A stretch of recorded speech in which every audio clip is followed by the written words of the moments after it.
Hi friends, welcome to tech travel Telugu. Friends, ఇది 2026 TVS Ronin 225 అగండా edition అనమాట. మీకు రోనిన్లో base variant అయితే బ్లాక్ ఉంది, రెడ్ కలర్ అయితే ఉంది కదా, వాటికి కాంపిటీషన్ ఇవ్వడానికి స్పెషల్గా అయితే ఈ వెహికల్ లాంచ్ చేశారు. మీకు ఫ్యూయల్ ట్యాంక్ అయితే వైట్ ఉంది, అలాగే మీకు స్టిక్కరింగ్ కూడా రెడ్ అండ్ స్కై బ్లూ కలర్లో అయితే ఇచ్చారనమాట. అగండా ఎడిషన్ అయితే లైవ్లో చూస్తానికి చాలా బాగుంది. ఈ వెహికల్కి సంబంధించిన స్పెసిఫికేషన్స్, నా రైడ్ ఎక్స్పీరియన్స్ మొత్తం క్లియర్గా ఈ వీడియోలో డిస్కస్ చేద్దాము. ఫ్రెండ్స్, ఒకసారి స్పెసిఫికేషన్స్ చూద్దాము. ఇంజన్ విషయానికి వస్తే 4 valves oil cooled 226cc BS 6.2 SOS engine లభిస్తూ ఉంది. 20 PS పవర్, 20 Nm టార్క్ అయితే ఈ ఇంజన్ జనరేట్ చేసిద్ది. 5 స్పీడ్ మాన్యువల్ ట్రాన్స్మిషన్ అయితే ఇచ్చారు. బ్రేక్స్ విషయానికి వస్తే ఫ్రంట్ మీకు 300 mm డిస్క్ బ్రేక్ ఉంది, back side 240 mm disc brake ఇచ్చారు. ఇది బేస్ వేరియంట్ కాబట్టి ఫ్రంట్ ABS ఉంది, కానీ బ్యాక్ సైడ్ ABS అయితే లేదు. అదొకటి మైనస్ అని చెప్పుకోవచ్చు. మీకు డ్యూయల్ ఛానల్ ABS కావాలనుకుంటే టాప్ ఎండ్ వేరియంట్ అయితే మీరు పర్చేస్ చేయొచ్చు. సస్పెన్షన్ విషయానికి వస్తే ఫ్రంట్ మీకు 41 mm upside down black colour suspension అయితే ఇచ్చారు. మంచి సస్పెన్షన్ అయితే ఉంది. బ్యాక్ సైడ్ మీకు 7 స్టెప్స్ అడ్జస్టబుల్ మోనోషాక్ అయితే ఇచ్చారు. అంటే బ్యాక్ సైడ్ సస్పెన్షన్ అయితే మీరు 7 స్టెప్స్ అయితే అడ్జస్ట్ చేసుకుని కొద్దిగా హైట్ తగ్గించుకోవచ్చు. టైర్స్ అండ్ వీల్స్ విషయానికి వస్తే 17 inch 9 spoke alloy wheels with tubeless tyres తో మీకు ఈ వెహికల్ అయితే లభిస్తూ ఉంది. ఫ్రంట్ 110/70 సెక్షన్ టైర్ అయితే ఇచ్చారు, అది కూడా బ్లాక్ ప్యాటర్న్ టైర్ అనమాట. బ్యాక్ సైడ్ 130/70 సెక్షన్ టైర్ తో లభిస్తూ ఉంది. బ్యాక్ సైడ్ కూడా మీకు బ్లాక్ ప్యాటర్న్ టైర్ అయితే ఉంది. మీరు ఆన్ అండ్ ఆఫ్ రోడ్ కూడా ఈ వెహికల్ అయితే యూజ్ చేసుకోవచ్చు అనమాట. అంత తొందరగా స్కిడ్ అయితే అవ్వదు, కొంచెం వైడ్ అయితే ఉంది కాబట్టి ఇది ఒక ప్లస్ పాయింట్ అని చెప్పుకోవచ్చు. డైమెన్షన్స్ విషయానికి వస్తే గ్రౌండ్ క్లియరెన్స్ వచ్చేటప్పటికి 181 mm అనేది ఇచ్చారు. చాలా ఎక్కువ గ్రౌండ్ క్లియరెన్స్ అయితే ఈ వెహికల్లో ఉంది కాబట్టి పెద్ద స్పీడ్ బ్రేకర్స్ క్రాస్ చేసేటప్పుడు కూడా అంత తొందరగా ఇంజిన్ దగ్గర తగలదు, కాబట్టి ఇది ఇంకొక ప్లస్ పాయింట్. సీట్ హైట్ విషయానికి వస్తే 795 mm అనేది ఇచ్చారు. 5.5, 5.6 హైట్ ఉన్న వాళ్ళైనా సరే ఈ వెహికల్ ఈజీగా రైడ్ చేయొచ్చు. అంతకన్నా హైట్ తక్కువ ఉన్న వాళ్ళకి ఈ వెహికల్ కొద్దిగా వెయిట్ అయ్యే అవకాశం అయితే ఉంది, ఎందుకంటే 160 kg బరువు అయితే ఉండిద్ది అనమాట. కొంచెం హైట్ తక్కువ ఉన్న వాళ్ళకి ఖచ్చితంగా ఈ వెహికల్ బరువు అనిపించింది. కాబట్టి షోరూమ్కి వెళ్ళినప్పుడు టెస్ట్ రైడ్ చేయండి, వెహికల్ మీద ఎక్కి కూర్చొని చెక్ చేసుకోండి. ఫ్యూయల్ ట్యాంక్ కెపాసిటీ విషయానికి వస్తే 14 లీటర్స్ అయితే ఇచ్చారు. కొద్దిగా పెద్ద ఫ్యూయల్ ట్యాంకే. E20 పెట్రోల్కి ఈ వెహికల్ అయితే సపోర్ట్ చేసింది. అలాగే మీకు మెటల్ ఫ్యూయల్ ట్యాంక్ అయితే ఇచ్చారు కాబట్టి ఇది ఇంకొక ప్లస్ పాయింట్ అని చెప్పుకోవచ్చు. లైట్స్ విషయానికి వస్తే మొత్తం LED లైట్స్ అయితే ఇచ్చారు. టీవీఎస్ కంపెనీ వాళ్ళు ఎక్కడ కాంప్రమైజ్ అయితే అవ్వలేదు. రౌండ్ LED హెడ్ లైట్ అయితే ఉంది. అలాగే మీకు వైట్ కలర్ హెడ్ లైట్ అయితే ఇచ్చారనమాట. నాకైతే ఇది చూడంగానే చాలా బాగా నచ్చింది. వైట్ కలర్ హెడ్ లైట్, అలాగే మీకు వైట్ కలర్ ఫ్యూయల్ ట్యాంక్ అయితే ఇచ్చారు. అది కూడా మీకు మ్యాట్ ఫినిషింగ్లో చూస్తానికి మాత్రం చాలా బాగుంది. ఒకసారి మీరు టీవీఎస్ షోరూమ్కి వెళ్ళినప్పుడు వెహికల్ లైవ్లో చూడండి, మీకు ఖచ్చితంగా నచ్చుతుంది. అగొండా ఎడిషన్ అయితే మాత్రం. బ్యాక్ సైడ్ టైల్ లైట్ కూడా LED ఇచ్చారు. ఈవెన్ సిగ్నల్ లైట్స్ కూడా ఈ వెహికల్ LED ఉన్నాయి. హజర్ లైట్స్ కూడా ఉన్నాయి, అవి కూడా స్కిప్ అవ్వలేదు. ఇంకా ఫీచర్స్ విషయానికి వస్తే కన్సోల్ గురించి మాట్లాడుకుందాము. ఇక్కడ మీరు చూడొచ్చు fully digital round LCD console అయితే ఇచ్చారు. ఇందులో గేర్ ఇండికేటర్ అయితే ఉంది, ఫ్యూయల్ గేజ్ ఉంది, లో ఫ్యూయల్ వార్నింగ్ ఉంది, క్లాక్ ఉంది, ట్రిప్ మీటర్స్ ఉన్నాయి, బ్లూటూత్ ఉంది, 2 రైడింగ్ మోడ్స్ ఉన్నాయి, అసిస్టెంట్ స్లిప్పర్ క్లచ్ అయితే ఉంది, అలాగే GTT ఉంది. ఇట్లాంటి మంచి ఫీచర్స్తో మీకు ఈ వెహికల్ అయితే లభిస్తూ ఉంది. క్లచ్ అండ్ బ్రేక్ లివర్స్ అయితే అడ్జస్ట్మెంట్ ఈ వెహికల్లో లేదనమాట, మీకు టాప్ ఎండ్ వేరియంట్ అయితే వస్తుంది. ఇంకా సీట్ విషయానికి వస్తే ఇక్కడ మీరు చూడొచ్చు సింగిల్ లాంగ్ సీట్ అయితే ఇచ్చారు. ఫ్యామిలీ కోసం కూడా మీరు ఈ వెహికల్ అయితే యూజ్ చేసుకోవచ్చు. Back side pillion seat comfort కూడా బాగుంది.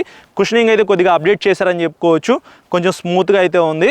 గ్రాబ్ రైల్ అయితే ఇట్లా డిజైన్ చేశారనమాట. బ్యాక్ సైడ్ పిలియన్ రైడర్కి అంత సపోర్ట్ అయితే ఏమీ ఉండదు, కొద్దిగా కిందకైతే ఉంది. అలాగే మీకు రబ్బర్ ప్యాసింజర్ ఫుట్ రెస్ట్ అయితే ఇచ్చారు. శారీ గార్డ్ కూడా ఈ వెహికల్లో స్కిప్ అవ్వలేదు, అది కూడా వస్తూ ఉంది. ఇంకా హ్యాండిల్ మీద ఉన్న స్విచెస్ విషయానికి వస్తే హ్యాండిల్కి రైట్ సైడ్ మీకు రెడ్ కలర్లో ఇంజిన్ కిల్ స్విచ్ అయితే ఉంది. దాని కింద మీకు మోడ్ స్విచ్ అయితే ఉంది. తర్వాత హజార్ లైట్ స్విచ్ ఇచ్చారు, దాని కింద సెల్ఫ్ స్టార్ట్ అయితే ఉంది. హ్యాండిల్కి లెఫ్ట్ సైడ్ మీకు డెడికేటెడ్గా ఎల్లో కలర్లో పాస్ స్విచ్ అయితే ఇచ్చారు. తర్వాత హై బీమ్ లో బీమ్ స్విచ్ ఉంది, దాని కింద మీకు సిగ్నల్ లైట్ స్విచ్ ఉంది. ఇంకా కింద చూసుకున్నట్లయితే హార్న్ ఉంది.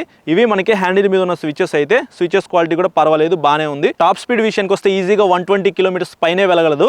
మైలేజ్ విషయానికి వస్తే ఈ వెహికల్ కొద్దిగా వెయిట్ అయితే ఉండిద్ది. అలాగే మీకు ఫ్యాటీ టైర్స్తో లభిస్తూ ఉంది కాబట్టి ఈజీగా 35 km ఎక్స్పెక్ట్ చేసి మీరు ఈ వెహికల్ అయితే పర్చేస్ చేయండి. అంతకు మించి ఎక్కువ రాదు, ఒకవేళ వస్తే హ్యాపీయే కదా. ఇంకా ఎగ్జాక్ట్గా ఆన్-రోడ్ ప్రైస్ విషయానికి వస్తే బేస్ వేరియంట్లో ఇది కొద్దిగా స్పెషల్ ఎడిషన్ కాబట్టి 1,68,000 రూపాయలు ఈ వెహికల్ మీకు లభిస్తూ ఉంది. ఈఎంఐలో కొనుక్కోవాలనుకుంటే మీకు మంచి సిబిల్ స్కోర్ ఉంటే మాత్రం 40,000 రూపీస్ నుంచి మీరు ఎంతైనా డౌన్ పేమెంట్ చేసి ఈ వెహికల్ అయితే మీరు ఇంటికి తీసుకెళ్ళిపోవచ్చు. ఇది ఈ వెహికల్కి సంబంధించిన మెయిన్ స్పెసిఫికేషన్స్ అయితే. ఇప్పుడు ఈ వెహికల్ రైడ్ చేద్దాం, నా రైడ్ ఎక్స్పీరియన్స్ మీతో షేర్ చేసుకుంటా. ఫ్రెండ్స్, ఒకసారి ఎగ్జాస్ట్ సౌండ్ వినండి.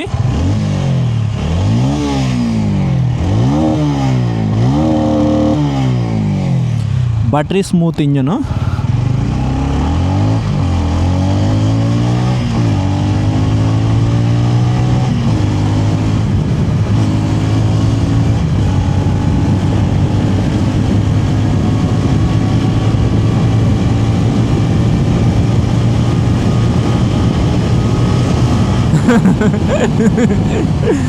ఇంజన్ పెర్ఫార్మెన్స్ అయితే చాలా బాగుంది బ్రో. ఇనిషియల్గా పికప్ కూడా ఉంది. ఆయిల్ కూల్డ్ ఇంజన్ కదా, సో మీరు ఎంత దూరం కావాలంటే అంత దూరం వెళ్ళిపోవచ్చు.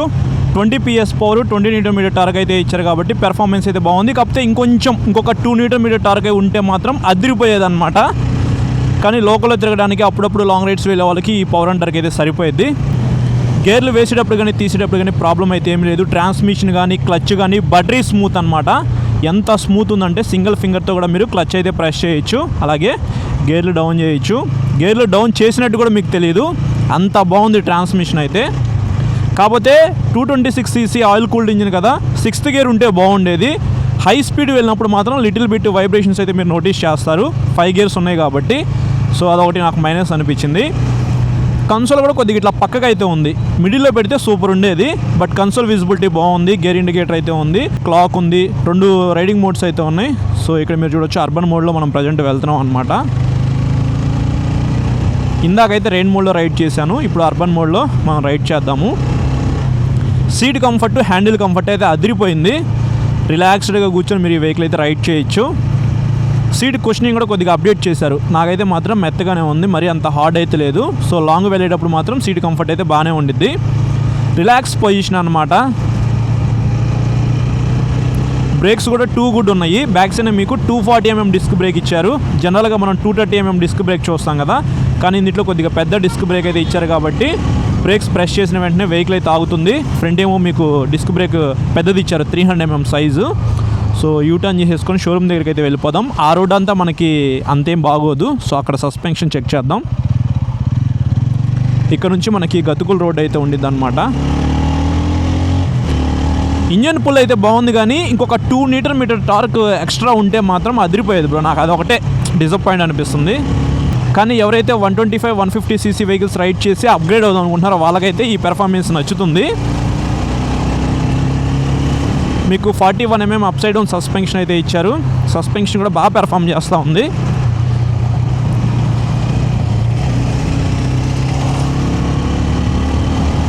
చాలాసేపటి నుంచి ఈ వెహికల్ రైడ్ చేస్తున్నాను నేను. సో ఇక్కడ పెద్ద గొంతు ఉంది. సో వెళ్ళినట్టు కూడా లేదనమాట. బ్లాక్ పెడన్ టైర్స్ ఉన్నాయి కాబట్టి టైర్స్ గ్రిప్ కూడా బాగుంది. మీరు ఆఫ్ రోడ్లో కూడా ఈ వెహికల్ అయితే వేసుకొని వెళ్ళిపోవచ్చు. 181mm గ్రౌండ్ క్లియరెన్స్ అయితే ఇచ్చారు కదా, కొంచెం ఎక్కువ గ్రౌండ్ క్లియరెన్స్ అయితే ఉంది కాబట్టి అసలు మీ ఇష్టం బ్రో, ఎలా కావాలంటే అలా నడుపుకోవచ్చు. ఈ వెహికల్ స్మూత్గానే ఉంది ఇంజిన్ అయితే. కాకపోతే 3 డిజిట్స్ వెళ్ళేటప్పుడు మాత్రం మీకు లిటిల్ బిట్ వైబ్రేషన్స్ అయితే వస్తాయి. ఇందులో నాకు బాగా నచ్చింది ఏంటంటే హజార్ లైట్స్ ఇచ్చారనమాట. సో హజార్ లైట్స్ వేసుకుంటే మనకి 4 సిగ్నల్ లైట్స్ అయితే వెలుగుతాయి. బ్యాక్ సైడ్ ABS కూడా ఇస్తే బాగుండేది. ఫ్యూయల్ ట్యాంక్ అయితే మ్యాటి వైట్ అయితే ఇచ్చారు. హెడ్ లైట్ కూడా బాగుంది వైట్ కలర్లో. ఇక్కడ మీకు అగోండా అని చెప్పేసి రాస్తుంది.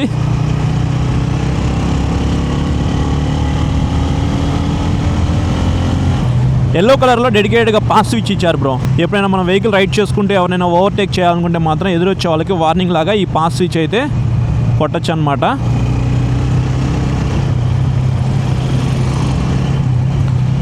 అసిస్టెంట్ స్లిప్పర్ క్లచ్ ఉంది కాబట్టి మనకి ట్రాన్స్మిషన్ ఇంత స్మూత్ ఉంది. అలాగే మీకు బ్లూటూత్ కూడా ఉంది ఈ వెహికల్లో. సో ఇది ఒక ప్లస్ పాయింట్ అని చెప్పుకోవచ్చు. కాల్ అండ్ SMS రేట్స్ కూడా మీకు ఈ కన్సోల్లో చూపిస్తూ ఉండిద్ది. 2025కి 2026కి డిఫరెన్సెస్ అయితే ఏమీ లేవు అనమాట. డిజైన్ పరంగా, ఇంజిన్ పరంగా, స్పెసిఫికేషన్స్ పరంగా డిఫరెన్సెస్ అయితే ఏమీ లేవు. కాకపోతే ఇది స్పెషల్ ఎడిషన్ బేస్ వేరియంట్లో. మీరు బేస్ వేరియంట్ కొనుక్కోవాలనుకుంటే బ్లాక్ కలర్లో లభిస్తూ ఉంది. రెడ్ కలర్ కూడా కొనుక్కోవచ్చు. ప్లెయిన్ బ్లాక్, ప్లెయిన్ రెడ్, ఇది ఒక స్పెషల్ ఎడిషన్ అనమాట. తర్వాత మీకు మిడ్ వేరియంట్ అయితే ఉంది, టాప్ ఎండ్ వేరియంట్స్ అయితే ఉన్నాయి. సో మీకు నచ్చిన కలర్ అయితే మీరు కొనుక్కోవచ్చు. ప్రజెంట్ అయితే 7 కలర్స్లో మీకు ఈ వెహికల్ అయితే లభిస్తూ ఉంది. నాకైతే బేస్ వేరియంటే వాల్యూ ఫర్ మనీ అనిపిస్తుంది అనమాట. 1,70,000 రూపాయల లోపే మీకు వచ్చేస్తుంది. హ్యాపీగా మీరు ఈ వెహికల్ కన్సిడర్ చేసుకోవచ్చు. లేదు నాకు డ్యూయల్ ఛానల్ ABS అయితే ఉండాలి, అలాగే top end features like adjustable clutch and break levers ఇవన్నీ కావాలనుకుంటే మాత్రం మీరు టాప్ ఎండ్ వేరియంట్ కూడా కన్సిడర్ చేసుకోవచ్చు. సో అది కూడా మీకు మహా అయితే ఒక 10,000 to 15,000 రూపీస్ యాడ్ అవుతుంది అనమాట. ఒకసారి చెక్ చేయండి, షోరూమ్కి వెళ్ళినప్పుడు టెస్ట్ రైడ్ చేయండి. మీ దగ్గర ఉన్న బడ్జెట్ ప్రకారంగా మీకు ఏ వేరియంట్ వస్తుందో ఒకసారి చూసుకొని కొనుక్కోండి. ఇది నా రైడ్ ఎక్స్పీరియన్స్ అయితే నాకైతే చాలా బాగా నచ్చింది. ఒకసారి మీరు కూడా రైడ్ చేసిన తర్వాత కొనుక్కోండి. ఫ్రెండ్స్ చూసారు కదా ప్రైస్ అండ్ స్పెసిఫికేషన్స్, అలాగే నా రైడ్ ఎక్స్పీరియన్స్. 1,68,000 రూపాయలు ఈ వెహికల్ కొనుక్కోవచ్చా లేదా అనే దాని గురించి మాట్లాడుకున్నట్లయితే ఈ వెహికల్లో ఉన్న స్పెసిఫికేషన్స్ పరంగా చూసుకున్నట్లయితే నాకు బెస్ట్ అనిపించింది అనమాట. కాకపోతే ఆ ప్రైస్ బ్రాకెట్లో ఖచ్చితంగా బ్యాక్ సైడ్ మనం ABS అయితే ఎక్స్పెక్ట్ చేస్తాం, అదొకటి మిస్ అయింది. కానీ మీకు మంచి టైర్స్ అయితే ఇచ్చారు, మంచి సస్పెన్షన్ అయితే ఉంది, కలర్ కూడా చూస్తానికి చాలా బాగుంది, సీట్ కంఫర్ట్ అయితే బాగుంది. పెర్ఫార్మెన్స్ కొంచెం తక్కువ ఉన్నప్పటికీ మనకి మంచి మైలేజ్ అయితే వస్తుంది అనమాట. మైలేజ్ కావాలంటే మాత్రం పెర్ఫార్మెన్స్ దగ్గర మనం కొద్దిగా కాంప్రమైజ్ అయితే అవ్వాలి కదా. కాబట్టి ఒకసారి ఆలోచించుకొని కొనుక్కోండి. నాకైతే మాత్రం ఆ లోకల్ యూసేజ్కి అప్పుడప్పుడు లాంగ్ రైడ్స్ వెళ్ళడానికి ఈ కంఫర్ట్ కానీ ఈ పెర్ఫార్మెన్స్ కానీ సరిపోయింది అనిపించింది. ఒకసారి మీరు టెస్ట్ రైడ్ చేసిన తర్వాత ఈ వెహికల్ డిసైడ్ అవ్వండి కొనాలా వద్దా అని చెప్పేసి నేనైతే మాత్రం మీకు సజెస్ట్ చేస్తాను. సో ఇది ఓవరాల్గా ఈ వెహికల్కి సంబంధించిన మెయిన్ స్పెసిఫికేషన్స్, నా రైడ్ ఎక్స్పీరియన్స్ పూర్తి వివరాలు అయితే మాత్రం. ఈ వీడియో నచ్చితే లైక్ చేసి మీ ఫ్రెండ్స్ అందరికీ షేర్ చేయండి. ఎవరైతే మన ఛానల్ని సబ్స్క్రైబ్ చేయకుండా చూస్తున్నారో వాళ్ళైతే సబ్స్క్రైబ్ చేసుకుని పక్కన బెల్ ఐకాన్ అయితే క్లిక్ చేసి పెట్టుకోండి. నేను వీడియో పెట్టిన వెంటనే మీకు నోటిఫికేషన్ వస్తుంది. Thank you.